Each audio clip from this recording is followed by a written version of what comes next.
New Westminster Salmonbellies coach Steve Goodwin had us running a full floor zone press back in the day, which required our entire team to be in outstanding shape to execute game in and game out. Prior to and/or after every practice, he would have us run the Queen's Park Sprint around the top of the infamous Queen's Park Arena in British Columbia to ensure we were in peak condition to handle the demands of our transition game.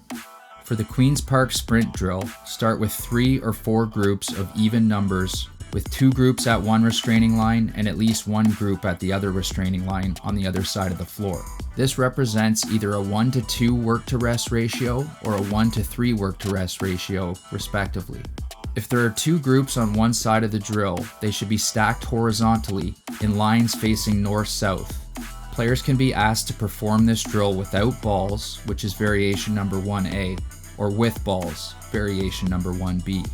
If only 3 groups are participating, then start on the side with 2 groups, otherwise choose either side to start if there are 4 groups. The first players in the group that starts sprint around the net without going in the crease, which is 10 push-ups or sit-ups added at the end of the drill, eventually sprinting to the group standing and waiting on the other side.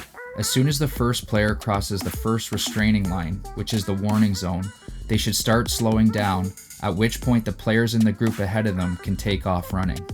Switch directions halfway through the drill. Goalies should be jogging back and forth up the middle of the floor without their shoulder pads while players are doing their sprints. Coaches should take note of players which are struggling with their fitness, also being aware of the integrity of the player's sprints, which if significantly reduced is a good marker for drill duration.